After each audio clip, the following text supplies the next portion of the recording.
오늘은 2026년 2월 15일 연중 제6주일입니다. 성부와 성자와 성령의 이름으로 아멘. 마테오가 전한 거룩한 복음입니다. 그때 예수님께서 제자들에게 말씀하셨다. 내가 율법이나 예언서들을 폐지하러 온 줄로 생각하지 마라. 폐지하러 온 것이 아니라 오히려 완성하러 왔다. 내가 진실로 너희에게 말한다. 하늘과 땅이 없어지기 전에는 모든 것이 이루어질 때까지 율법에서 한자 한 획도 없어지지 않을 것이다. 그러므로 이 계명들 가운데에서 가장 작은 것 하나라도 어기고 또 사람들을 그렇게 가르치는 자는 하늘나라에서 가장 작은 자라고 불릴 것이다. 그러나 스스로 지키고 또 그렇게 가르치는 이는 하늘나라에서 큰 사람이라고 불릴 것이다. 내가 너희에게 말한다. 너희의 의로움이 율법학자들과 바리사이들의 의로움을 능가하지 않으면 결코 하늘나라에 들어가지 못할 것이다. 살인해서는 안 된다. 살인한 자는 재판에 넘겨진다고 옛 사람들에게 이르신 말씀을 너희는 들었다. 그러나 나는 너희에게 말한다. 자기 형제에게 성을 내는 자는 누구나 재판에 넘겨질 것이다. 그리고 자기 형제에게 바보라고 하는 자는 최고 의회에 넘겨지고 멍청이라고 하는 자는 불붙는 지옥에 넘겨질 것이다. 그러므로 내가 제단에 예물을 바치려고 하다가 거기에서 형제가 너에게 원망을 품고 있는 것이 생각나거든 예물을 거기 제단 앞에 놓아두고 물러가 먼저 그 형제와 화해하여라. 그런 다음에 돌아와서 예물을 바쳐라.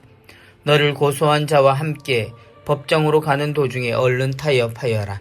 그러지 않으면 고소한 자가 너를 재판관에게 넘기고 재판관은 너를 형리에게 넘겨 내가 감옥에 갇힐 것이다. 내가 진실로 너에게 말한다.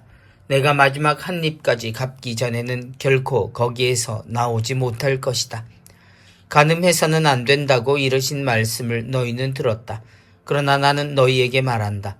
음욕을 품고 여자를 바라보는 자는 누구나 이미 마음으로 그 여자와 간음한 것이다. 내 오른 눈이 너를 죄짓게 하거든 그것을 빼어 던져버려라. 온몸이 지옥에 던져지는 것보다 지체 하나를 잃는 것이 낫다. 또 내 오른손이 너를 죄짓게 하거든 그것을 잘라 던져버려라. 온몸이 지옥에 던져지는 것보다 지체 하나를 잃는 것이 낫다. 자기 아내를 버리는 자는 그 여자에게 이혼장을 써주어라 하신 말씀이 있다. 그러나 나는 너희에게 말한다. 불륜을 저지른 경우를 제외하고 아내를 버리는 자는 누구나 그 여자가 간음하게 만드는 것이다. 또 버림받은 여자와 혼인하는 자도 간음하는 것이다. 거짓 맹세를 해서는 안 된다. 내가 맹세한 대로 주님께 해드려라 하고 옛 사람들에게 이르신 말씀을 너희는 또 들었다. 그러나 나는 너희에게 말한다. 아예 맹세하지 마라. 하늘을 두고도 맹세하지 마라. 하느님의 옥좌이기 때문이다. 땅을 두고도 맹세하지 마라. 그분의 발판이기 때문이다. 예루살렘을 두고도 맹세하지 마라. 위대하신 임금님의 도성이기 때문이다. 내 머리를 두고도 맹세하지 마라. 내가 머리카락 하나라도 휘거나 검게 할 수 없기 때문이다. 너희는 말할 때 예 할 것은 예 하고 아니요 할 것은 아니요 라고만 하여라. 그 이상의 것은 악에서 나오는 것이다. 주님의 말씀입니다. 그리스도님 찬미합니다.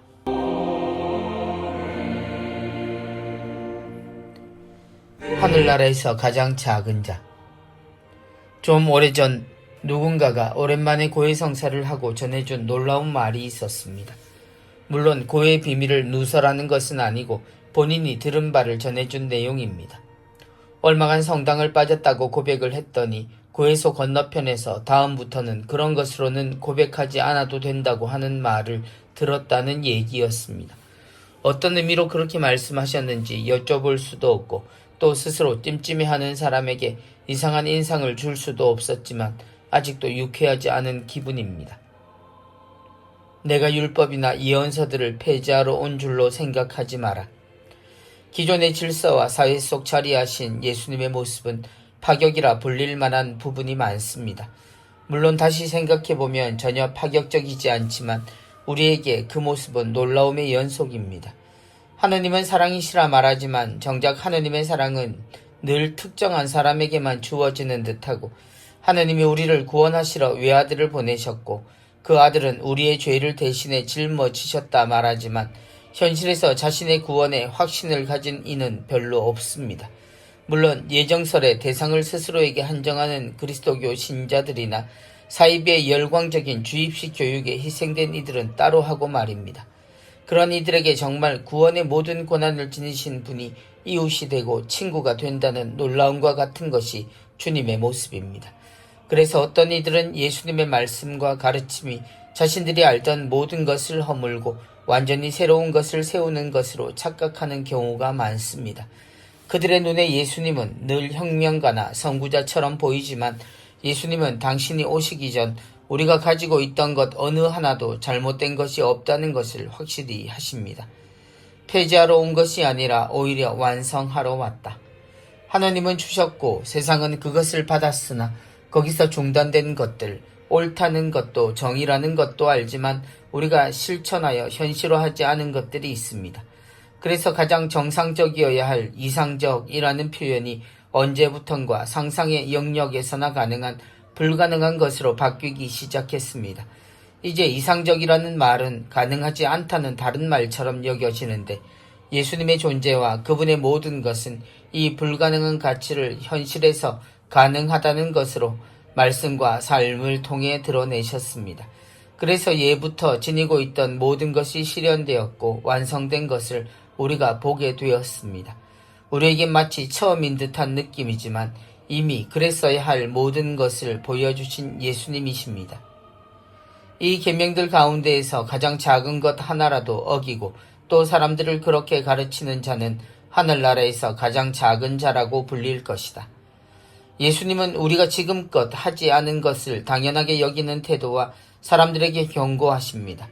그런데 이 사람들 중에는 아주 위험한 사람들이 있으니 그들에 대해 우리는 진지하게 생각해 볼 필요가 있습니다. 아예 불성실하고 죄를 짓는 모습을 스스로 당연하게 생각하는 이라면 우리가 별 걱정 없이 걸러낼 수 있지만 어떤 경우 남들에게 죄를 짓는 것을 가볍게 생각하게 하거나 그 정도는 죄도 아니다라는 식으로 말하는 이들은 겸손이나 너그러움의 스승으로 불릴 위험이 있습니다.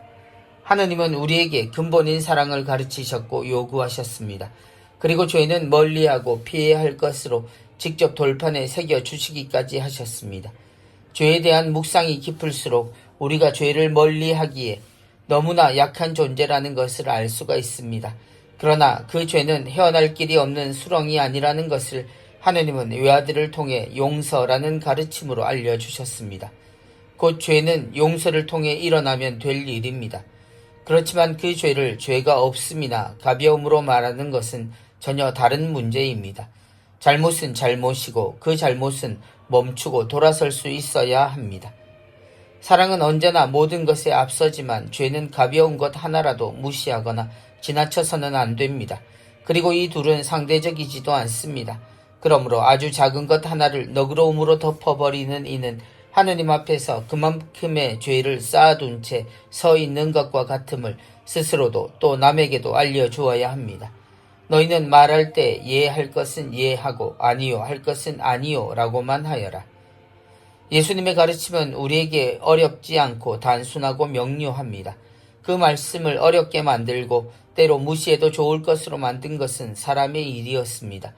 예나 지금이나 그 못난 짓을 반복하는 우리가 참 실망스럽긴 하지만 또한 그때도 지금도 우리를 사랑으로 용서하시고 늘 사랑을 가르치시는 하느님이 계시기에 실망보다는 예와 아니오에 관한 가르침을 깊이 새길 일입니다.